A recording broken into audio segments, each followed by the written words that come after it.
सेवा के साथ साथ रक्षा भी करें।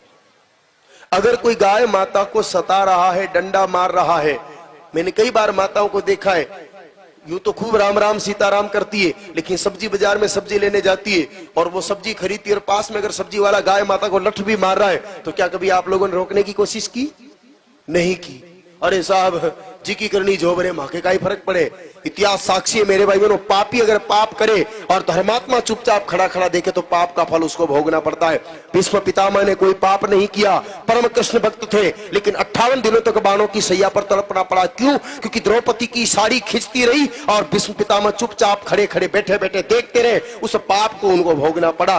आप भी अगर गाय माता को कोई डंडा मार रहा है और आप चुपचाप देख रहे हो, इसका फल आपको भी भोगना पड़ेगा। पहले प्यार से समझाओ, मैं नहीं कहता कि सीधा झगड़ा कर लो।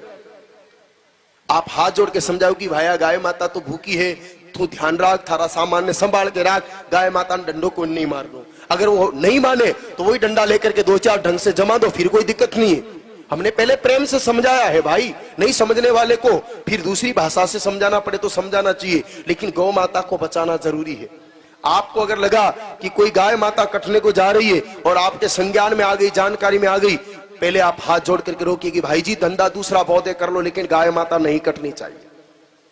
हाथ जोड़ने पर नहीं माने तो पैर पकड़ लो, अपन कोई छोटे बाप के नहीं हो जाएंगे। पैर पकड़ के समझाओ कि भैया गौ माता को कटने नहीं जाने देंगे। पैर पकड़ने पर नहीं माने तो थाने में जाकर के कंप्लेन करो कि भाई जी गाय माता को बचाओ। आपको लगे कि उधर भी टेबल के नीचे कुछ लेन देन हो गया इसलिए वो लोग भी ध्यान नहीं दे रहे, तो अदालत का सहारा लो, अदालत का दरवाजा खटखटाओ। आपको लगे कि अदालत भी सहयोग नहीं कर रही है तो समझ लो कि कानून खत्म हो गया है। ऐसी स्थिति में खुद ही कानून के रखवाले बन जाओ। आपको लगे कि अब ये गौ माता किसी भी सूरत में बच नहीं सकती तो जरूरत पड़ने पर आप खुद तेजाजी बन जाओ, आप खुद पाबूजी बन जाओ और तलवार उठा करके ऐसे पापियों की मुंडियां भी काटनी पड़े तो फिर पीछे हटना नहीं चाहिए। गाय माता की रक्षा के लिए खुद के प्राण देने तो पड़े तो भी दे देने चाहिए, और अगर किसी के प्राण लेने पड़े तो भी परवाह नहीं करनी चाहिए, क्योंकि गौ माता बचेगी तो देश बचेगा, गौ माता बचेगी तो संस्कृति बचेगी, गौ माता बचेगी तो ही विश्व बचेगा, नहीं तो सभी सर्वनाश की कगार पर तो पहुंच चुके हैं और फिर नाश ही हो जाएगा।